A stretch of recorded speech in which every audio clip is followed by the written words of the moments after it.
Feeling44.com.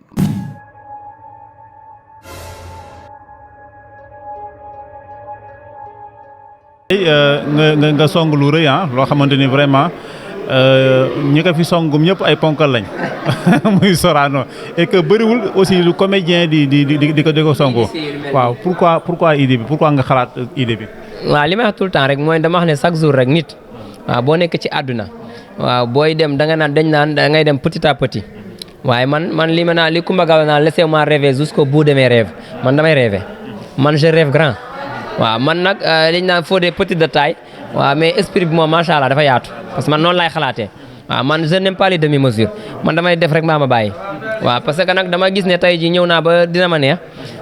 wane ma wane fa benn lu ndaw loo xam ne rek sénégalais ci lañ xam ñu woo ma ci capital mu nekkoon bu leen challenge si man ma wanewaat leneen ma toog nag ma ne xaaral nag vraiment war naa mën a def leneen loo xam ne comme man sur scène laa njëkkee xam nga nit ñi dañuy gis ak jékki-jékki rek gis la ci écran yi foog ne loolu rek nga xam waaw donc dama bëgg a woon Sénégalais yi ne la man sur scène fii laa njëkkee ci planche foofu laa njëkkee waaw. lan lañ mën a xam ci samedi lan lañ war a mën a xaar ci samedi. waaw samedi le 13 mai daal boo bëggee dégg dëgg waaw macha allah waaw dina nekk kii nu mu tudd spectacle son et lumière boo xam ne bu inédit waaw macha allah ku ñëw daal di nga gis parce que déjà xale yi ma ci àndal rek ay xale yu am talent yoo xam ne macha allah parce que koddu macha allah. te sama jabar ji di Aïda tam macha allah ku ñëw fii ci pièce bi di nga xam ne Fodé deful choix am te tànn ko nii rek par hasard te nag metteur en scène bi it xale la muy Asmalik waaw defe naa moom ku ko xam ci metteur en scène rek ci loolu nga ko xam vraiment macha allah mu nekk nit koo xam ne talent macha allah moo ngi noonu. pièce bi daal dina bëri ay surprise daal ay rebondissement dina bëri ci pièce bi waaw. date bi lieu bi exactement fan la ak. le 13 mai à Sorano incha allah mise en place 19h waaw entrée 5000 VIP 10 000 waaw. comme nag mag yeeg ñëpp la ñu woo parce que nag ñun nag yàgg nañoo bégal nit ñi nag nga toog sa télé jàpp dina ma neex di ree Fodé waaw tey Fodé moo wootee Sorano nag na ñëpp ñëw fekk si ma foofu ñu bégal ma bégal leen. dégg naa fi Papa As dégg naa fi. Aline Mbaye waaw Aline Mbaye As ak Django musicien en prise Mor Sène ñu ñëpp a ngi ci pièce bi leen daal boo bëggee dégg daal pièce bi daal dina ma neex la capitale Arco Dakar waaw cocktail la boo xam ne daal ñëpp lañu boole ci biir pièce bi déjà rek pièce bi plus ou moins la tudd plus ou moins noonu la pièce bi tudd te ku ñëw ci biir plus ou moins ki nga xam ne moo ko teg muy Asmalik moom li tax mu def plus ou moins moom xam na li tax mu def plus ou moins te incha allahu rabbi ku ñëw non vous verrez que du feu leer laa la wax. est-ce que bokk na seen projet ngeen gën ko yaatal ba yeneen régions yi nga xam ne ñi ngi Sénégal ngeen jaar fa def lu ñu mel. vraiment parce que nag waaw man neen li ma la wax sànq rek man su may def dara rek am na man sixième sens laay demee lu ma def rek am na ci ginnaaw leneen lu may xalaat lu bokkul ak li ma teg nii parce que déjà rek pièce bi am na ñu koy waxaale.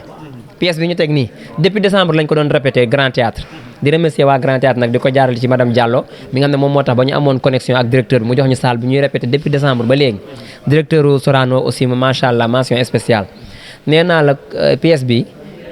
boo xam ne yaa ngi koy répété pareegu sax nit ñi di ko waxaale nee naa la tournée internationale lañ ci bëgg a def tournée nationale régionale lépp dinañ ko def ak pièce bi bu soobee yàlla incha allah. est-ce que vous avez bénéficié des soutiens de l'État des autorités étatiques. Babacar foofu nga dugg moo baax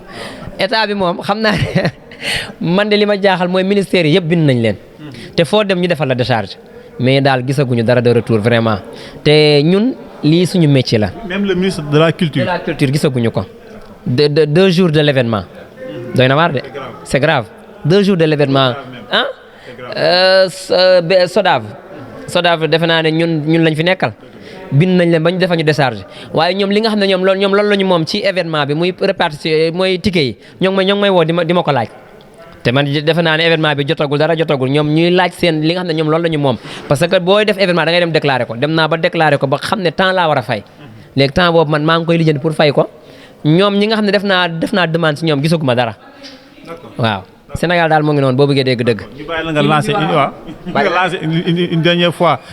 benn message au ministre de la culture parce que vraiment nit dof mi nekk ci kaso bi rek ba mu waree préparer concert bi te ñu annulé ko teew soutenir nañ ko donc vraiment ki nga xam ne nag xeexul xuloowul. koo xam ne soutenir koo xam ne déjà moom ci concert am te moo nga fa mu toog te de man damay ñaan yàlla sa nag li ma wax naan Sénégal jàmm yàlla na fi jàmm yàgg waaw nañuy waxtaan suñu biir di xool affaire nu muy demee à l'amiable yow imaginel koo xam ne xeexul xuloowul woote spectacle am def demande def li jaar fi mu war a jaar ci wàllum administration te ba léegi dara. surtout ci moment bi nga xam ne réew mi soxla na ko xam ne ci la réew mi soxla parce que réew mi dañoo stressé wu tey dina ma neex ni ko nit ñi daan suivre ak capital ni ko nit ñi suivre ci koor gi titi dañoo dajee démb rek ci benn plateau mënuma Fodé vraiment da ngeen ñu doon bégal ci koor gi nee na 18h ba 19h ba jotee rek yaa am na ko titi jàpp leen capital kon nga xam ne ñun dañu dugg ci kër gu nekk te musuñu titi démb laa koy soo gis te kon xoolal kooku xam na la nga koy bégal te musulaa gis kon ñun dañoo am wàll ci réew mi parce que am na loo xam ne tey man dama wax benn affaire gis nga tey Sénégal ni muy yëngoo nii bu ñu jëloon artistes yi rek tey ji rek ne leen jug leen rek ngeen wax ñëpp toog man maa la wax lii waaw kon nañ ñuy bàyyi xel parce que ñun li ñuy def ñun man Fodé en tant que Fodé Sarr en tant que Fodé dama ne man du ma dem bureau kenn naan ko lii non sama wareef rek la administration moo bind li ma war a bind nga defal ma décharge kon de retour da nga ma war a gëstu waaw. Fodé ñu ngi lay jaajëfal bu baax naan instant bi yaa ngi en pleine activité duñ la téye lan ngay tàggatoo. mais vraiment kontaan naa waa seen actu di leen remercier bu baax a baax parce que ki def coordination bi moom nee naa leen moo ngi ci biir pièce bi te bu ngeen ñëwee di ngeen gis lu garaaw te yow sa tur yàgg naa ko dégg mais ci as laa ko daan déggee mais muy wax lu rafet loo xam ne jot moo tax gis nga li ñuy def nii nee naa la métier bi ñun ñëpp benn lañ yow man li may def boo ko wanewul du feeñ yow it man boo ma jëlul di wax loo ma tey sa site kenn du ko xool kon liggéey bi buñ ko bokkee rek nañ ko rafetal parce que li ngeen jotoon a liggéey depuis booba waaw moom loolu la jàpp ba tey kon affaire bi nay rafet grand Babacar daal merci beaucoup di wax seen actu yi ci kaw ci kanam incha allah jaajëf ñoo gën a kontaan merci.